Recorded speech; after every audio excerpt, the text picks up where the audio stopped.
Markets continue to reach all-time highs. Well, is this a good time to take profits? We'll be talking to Ted Oakley. He is returning to the show, and he is the founder and partner of Oxbow Advisors. Ted, welcome back to Kitco.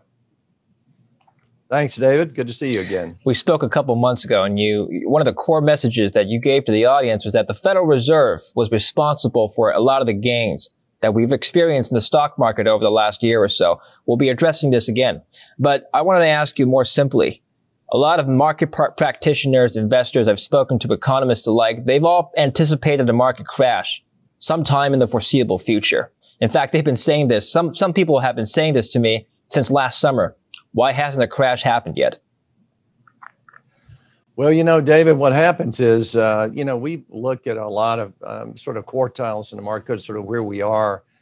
And the market was probably, even 2 or 3 years ago, was in the 80% quartile. Now it's probably in the 95% quartile, which doesn't mean it has to break tomorrow. It just means that if you know numbers, you're at a point where things are very expensive. And I would say what would happen is when you're going to see that probably is one of two ways. Either we go into somewhat of a slowdown after this initial burst off of the low of COVID, or you go into a situation where inflation comes back and they weren't ready for it. I'd say one of those two things could probably have some impact. But you know, for us, and we do a lot of research, have a lot of material going way back. We just know we're in the last innings. We just don't know if it's the 8th or the 9th. Well, yeah, or maybe we can go overtime. Who knows? Could be.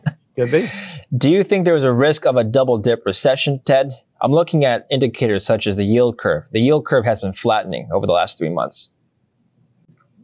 I'm thinking what's going on now with the interest rate situation is that obviously, you know, you've got the Fed in buying on the short end, and you've got the long end basically saying that, hey, I don't know about this if it's going to work that well. And so you've had that happening on the short, this is, to me, this is a 3 to 5 month phenomenon, because with the passing of this new bill that's coming up here soon and all the money that's coming back out, we run a fairly high risk, David, I think, of having that reverse. In other words, having people get caught with all this low yielding or no yielding paper, and then all of a sudden that inflation that they think is going away stays up at 4 or 5%. Yes. And when that does, the bond market eventually will say, hey, we've got it wrong. And I think that's where we are right now. Okay. Which new bill are you referring to? Well, in the infrastructure bill that's there, they look like they have enough people to push it through. There seems to be, again, a lot of money in there that is probably going to other things besides infrastructure. Biden has said that the infrastructure bill, spending on the infrastructure bill, would actually decrease inflation. It's supposed to help with inflationary pressures. Do you agree with that statement? Not at all. I don't think you bring a bill of that size at a time when your economy is on fire and everything is supply demand is out of line and that sort of thing. I'm not certain where he gets that, but we wouldn't agree with that. Well, generally speaking, is inflation a concern for you? It is more so than most people probably. We think this idea that you're going back to 2% inflation just will not work over the foreseeable future. I mean, we're not looking for runaway inflation like we had. I was around in runaway inflation, and we're looking for something that stays in that level up at 4 or 5%, and it's hard to pull off of that once you get it in place. And I think that's what is going to throw people off here. Okay. Now, again, broad range of viewpoints from different investors I've spoken to. Some people agree with you. Some people would say that inflation is transitory. If you break down the CPI index, if you look at the components of things that have spiked up the most in price, shall we say, used cars, trucks, some would argue those components are transitory in nature. How likely is it that, for example, used cars can stay elevated in price, especially once supply issues are fixed? So if those components mean revert, could we expect then the overall aggregate CPI to also mean revert downward? Is that possible, Ted? Well, it's certainly possible, David. I think what they leave out on that is that your rent moratorium just came off. And so rents they're a 6-month lag. And so they're not in the numbers really. We have 1 month in the numbers. So if you look at the next 5 to 6 months, that's probably going to be another 1.5% itself. So you could have these other things you're speaking about fall back and still have an inflation rate that stays higher because we're not factoring in real estate. I'm talking about rent now. That's a big part. That is yet to come. And so we'll see, but I think it'd be hard to get back to 2. Right. Well, are you concerned about the economy? Are you concerned about people not being able to afford rent like they were last summer? That was a concern last year. Are you concerned about people not being able to find work anymore? Are you concerned about another round of lockdowns? These are all concerns that people had last year. Are these concerns still prevalent to you as an investor today? I think the biggest thing that's the concern to us probably is that you'll have a falling dollar eventually. Okay. Because you're going to, and that will really impact the average person, not the person that owns a lot of stocks and bonds necessarily, but it would affect them as well. But that falling dollar would create inflation in its own. And I think people are not really ready for that. But when you're creating as much debt as we're creating, you're in a position to where when you start trying to take that away from the table, you're going to have a problem. And that's where we see the big problem. Speaking of creating debt, last time you were on the show, you mentioned that, and I quote, if you look at the last 10 years, it's all had to do with the Federal Reserve. What were you referring to exactly? Well, what's happened is if you look at where rates came from in the last 10 years and really the last 11 years, but if you look at what's happened, they kept rates artificially low. And when you keep rates artificially low, you encourage more debt than you should normally have. And that's just grown on itself. And so as that's grown on itself, it's inflated the asset prices. So people were encouraged to borrow more, and then they weren't afraid to borrow more. And that's where we are today. They're not afraid to borrow. And the asset price inflation, not just stocks and bonds, but real estate as well, and private business. And that's what the Fed is encouraged. And I think what people don't realize, you're talking about income inequality, is when you do that, you're creating a lot of money for people that have things, have stocks, bonds, real estate, and the people that don't have. So it just exacerbates that all the time. And I think that's what the Federal Reserve has done. We really don't let them off the hook on that. So let me just go back to my introduction then. If you assume that what they're doing now, the policies are unsustainable, and if one were to assume that eventually they would have to normalize rates down the line, why would I wait for that to happen as an investor? Why wouldn't I take profits today? Yeah. I've mentioned to a lot of people, David, that people ask me, how are we going to pay off the debt? And I always say to them, hey, we're not going to pay off the debt. We have too much. And we're knocking on 30 trillion right now in just government debt. And the problem with that, I'll give you an example. The Fed's still buying 40 billion of mortgage backs a month. And here we have, a super hot residential real estate market. There's no need to do that at all. And they're still doing that. They bought every bond the Treasury's issued, every bond and more, since March of 2020. You stop and think about that.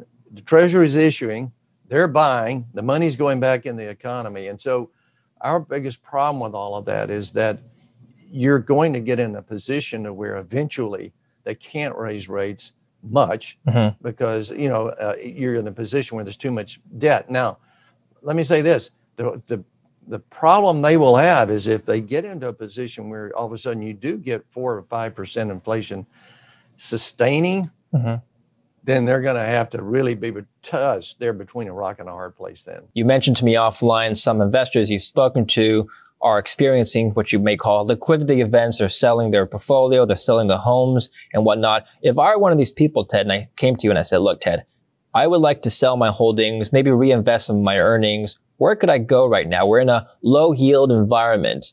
Interest rates are low. Investors are looking for yield where maybe yield is hard to find. Where would I go? And we'll get into your specific investment strategies. Well, what happens, and I think you know from before that we work with a lot of people that sold companies or really gone public or something. They have a lot of big liquidity event. What happens now is that when they have that money, so you walk in today with fresh money, and we get fresh money every month, but when you walk in and you look at that and you think, okay, where everything is really low. I'm talking about it from a yield standpoint. If you want to stay conservative, if you want to stay in a completely non-volatile situation, then those yields are really low. And what we've had to do is really move into some things, for example, like too big to fail bank preferreds that are paying nicely. Talking about 5% on average or higher. You're seeing us into the medical real estate investment trust area. We own energy, we own foreign, and then we own a number of commodity type things where they do pay high cash flows. So you have to adjust into the areas where the cash flow is really coming. Mm-hmm. And that's what we do. Okay. You have three strategies, you told me: conservative income, aggressive income, and stocks. Let's start with the stock side. Well, actually, before that, first of all, last time you were on the show, you said that on the aggregate, you're about 35% in cash. Have you changed that cash position since 3 months ago? David, not a lot. We're probably on average about 30% now, and that's because we picked up somewhat more in the higher income area, but generally it's about 30. Okay, and let's talk about the stocks now. Stocks are roughly 25%, 20 to 25% of your portfolio. What are the Right. Our stocks probably have 23, 24% liquidity in those stock accounts. What sectors do you like now? Right now, and you have to, it's interesting. We don't like financials at all. But we have, pharma is still cheap. If you look for us, for example, we still own J&J and Merck, Novartis. Mm-hmm. We like pharma at this point. We still like the high cash flow, no debt growers and companies like Alphabet and Facebook and Amazon.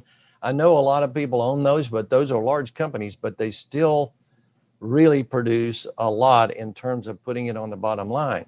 Now, not to say they'll do it forever, but they are right now. And so we have a mix of that type of thing. And we look at, we like healthcare, and then but we underweight banks right now, but we overweight the other areas. Okay. All right. Excellent. And you've got two income strategies. So conservative and aggressive. What's the difference, Ted?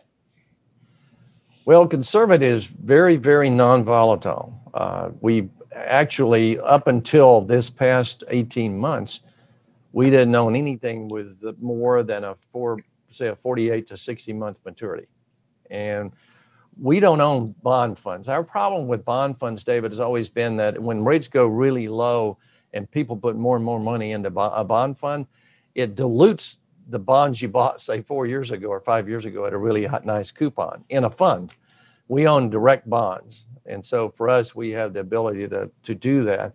But in that conservative strategy, the only thing we've changed in it, it's still a very conservative strategy, we never had a down year in it because it's so short term. Mm-hmm. But what's happened is we've had to revert to about 15% of that account in the too big to fail banks preferreds, because that's the only way we could get the yield up to about 1.4 or so, 1.3, 1.4. You have to make some adjustment. If you look at CDs, treasuries, munis, 60 months and less, they're not paying anything, not the quality anyway. Right. So you're not concerned about the duration of these bonds. You're not concerned about, well, you mentioned earlier, interest rates wouldn't rise too much. So you're not concerned about the bond market taking a hit sometime down the line? Oh, we are. I think that's why, because we own some legacy bonds that are up prior to 3 years ago. We had 10 to 20% of the account that was a little bit longer term. We still own those legacy bonds. We're not going to sell those. But here's the thing, and people, I've been through this recessionary thing before. I mean, I'm this inflation thing before. I'm old enough to have done that. And when I first was in the business, you couldn't buy a bond that didn't go down in price over the next 90 days because you were inflating. And so, but the key to managing through inflation with a bond portfolio is you have to have bonds that are repricing all the time. If you go into an inflationary period and rates are going up, you have to have bonds that will reprice every 3 months or so. And that keeps you on the curve. What people do, though, a lot with bond funds and that kind of thing, David, is they'll go out and buy a 20, 25-year bond fund. Well, you have no protection then against rates going up. Yes. Because every bond's long-term. Yes. Right. But just on that note, you mentioned that should inflation go up, interest rates should follow. I've seen the reverse in the last 3 months. The 10-year has been falling, yet we've got 3 consecutive months of inflation higher than the Fed's 2% target. Why is that? I think it's because they believe the Fed. I think they believe this area, and they've saved them before, and they think they'll save them again. Now, we're not big Fed believers, and the last Fed person I may have mentioned to you that I believe was Paul Volcker. Yeah. But so outside of that, I'm a cynic when it comes to the Fed. I think it's a lot of academics that really don't necessarily understand what's happening in Main Street. But having said that, I think that what's going on in the financial markets is they believe that. And so they're buying that. But if somebody walks into me and tells me, hey, I want to buy that 10-year treasury for 1.2 when we're inflating at even 2 or 3, right, you're losing money, automatically losing money. So that's where we come from on that. I think that people are buying them, sort of drinking the Kool-Aid, but we don't agree with it. So you think the bond market's slightly overpriced. What about the commodity side, Ted? What about the gold market? Gold hasn't done spectacularly either over the last 3 months, despite higher inflation. That is true, Dave. You know, what's happened is it's bumped up here. It got up to around 1840, and then it's had a little profit taking really the last few days. I think what you'll see is once gold goes into the high 1800s, that people will realize that, you know what, and normally what's been happening is gold and the bonds have gone together. So if the bonds were doing well, gold would do well. I think that decouples, though. I think that for the first time in a long time, when you get into the next 3 or 4 or 5 months, you're going to see a situation where the bonds go the other way, they decline in price, and gold picks it up and it goes the other way. And so I think the good part of gold is going forward because it'll have a lot to do with the dollar. Okay. So you think gold's going to pick up? That's the part that's going to catch up, you think? We do. Okay. We think so. All right. Do you have, let's say, a price target in mind or not? Well, not necessarily. We really don't have a target in mind because we want a own gold for obviously the next 5 years or so. Okay. And I think for us, we are particular about this now. When we buy the miners too. Yes. And we like the miners where they have royalties as opposed to buying the direct miners themselves. Mm-hmm. So like we own Royal Gold and that type of thing, Franco-Nevada. Mm-hmm. Those really, let's say gold goes from 18 and a quarter to 1825 to, let's just say it goes to 4,000 or 3,000. Those companies that have the royalty overrides will really, really do well because they're not having to plow money back into capital equipment. What if I told you there are some emerging cryptocurrency funds that invest in, well, what they do is they'll take, let's say, Bitcoin or Ethereum, some of the larger coins, and they'll place it in a custodian, and that custodian would pay off double-digit interest rates, I've heard. APR in 15, 20% even. Would you consider buying a piece of that fund as a fixed income derivative or a substitute? Not in this lifetime. Why not? No, because first of all, I think that the whole crypto market, I think there'll be some cryptos that really survive probably. But in general, I think it's a market that will go down as one of the golden, as they say, golden frauds of this decade, actually, before it's all over with. Because I think people will eventually look up and say, you know what do I really have here? And I think that's the way it ends. Now, you look at somebody that custodies that, and you look at everything going on with, Bitfinance and Tether and et cetera. I know there's a lot of things coming down in this area, but it's, I think for the average investor, they don't have a clue. That's a personal opinion, but that's what I think. Well, okay. Well, you said they'll reflect on what they have. What do you think they have right now? How would you describe the asset class? I think the class itself, you know, if you look at it, you've got what, 4,100 cryptos? Thousands, yes. Now, yeah, and so if you look at that many cryptocurrencies, obviously the people that are buying those don't know how that's going to work out. And I noticed just this week where Gensler, the SEC chairman, just came out and said, hey, we're getting ready to crack down on cryptos. We're going to take a look at the regulation of how they're held and what goes on. You know, you've had a couple of countries overseas. So what I'm thinking is you will end up with some cryptocurrencies that work. But I would say by and large, though, if you're back in 1995 or 96, you had an unbelievable amount of internet companies. Sure. I mean, every kind you can think of. Most of them went away. Sure. And they were right on this count. The internet really did become something. I think crypto will really become something. It's just that I think what happens is you will drain off all of these things that really don't mean anything. Right. And you'll get back to true cryptocurrencies that will really work. And the blockchain is obviously where it's really all going. Just on that note on regulation, does the SEC have jurisdiction abroad? Let's say a cryptocurrency was operating in somewhere in Eastern Europe or China or someplace. What can Gary Gensler do? That's a good question, David. That's out of my league, so to speak. I know a lot about what they can do with investment companies in the U.S. Yeah. But if somebody's operating, the only thing I would think is if you're using it in the U.S. as a user, yes, and they think they can protect you, maybe. But honestly, I can't answer that. Really. All right.